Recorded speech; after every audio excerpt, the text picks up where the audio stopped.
Oh my God. Did Keir Starmer say that? Took the choice, Westminster or Davos? Quickly, you have to choose now between Davos or Westminster. Davos. Why?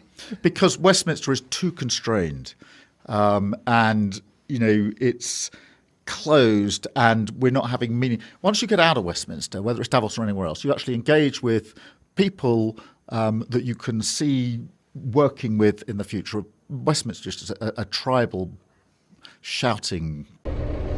Lots of promises have been broken by Mr. Starmer and this government,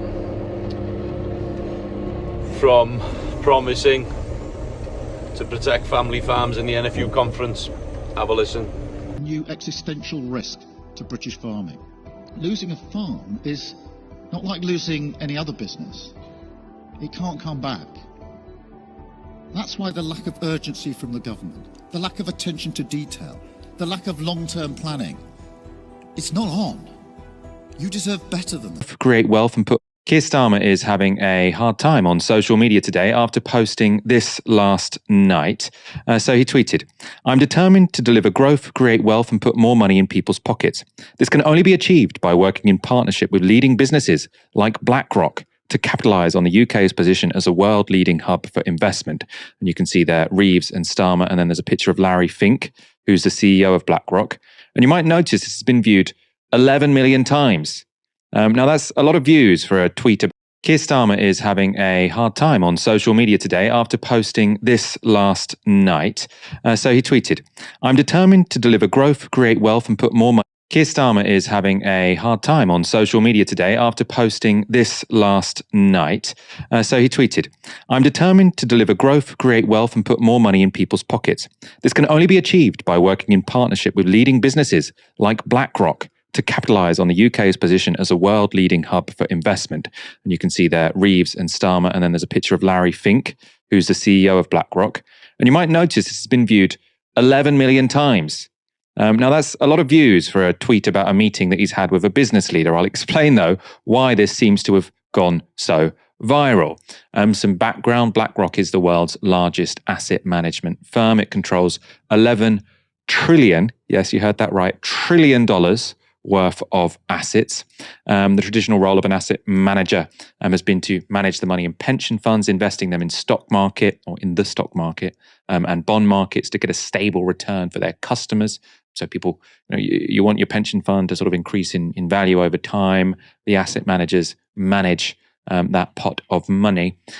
These companies, though, have become more controversial since they began buying up physical infrastructure. That includes American renewable energy companies, wastewater services in France, and airports in England and Australia. This has made asset management companies controversial with the left, so to whom they're seen as privatizers in chief. But curiously, it was actually right-wingers who have been giving Keir Starmer the hardest time for his meeting with BlackRock's CEO, Larry Fink. Carl Benjamin is a far-right YouTuber who said this: "He's actually proud to be selling us out to BlackRock. Unreal." And that's Why would any politician have more interest in Davos and the World Economic Forum than they have in Westminster, where they are elected members? It's a bit mad, really, but it does make you think. It does make you ask questions about our government and how all these, things against the farming communities have come in all of a sudden. Inheritance tax. Now we're talking about compulsory purchases with these land grabs. The subsidies have been stopped. They're talking about losing red diesel.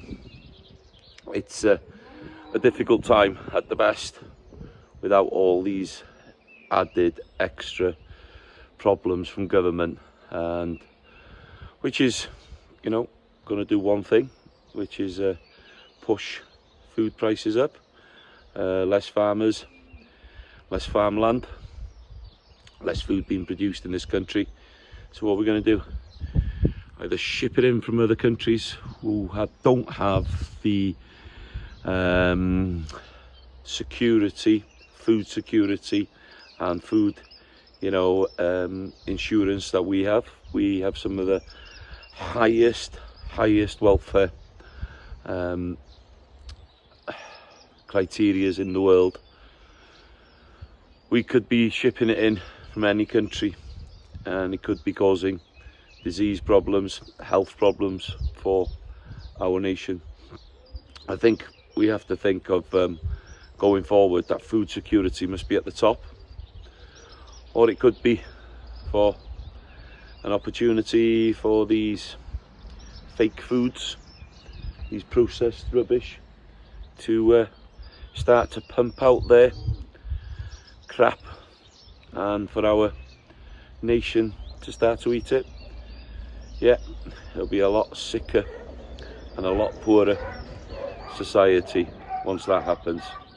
Back British agriculture, back the farming communities, and you'd think that would start at the top with our government, but it doesn't look like they find us important enough quite yet. They will see one day that they'll need a farmer once, twice or three times every single day.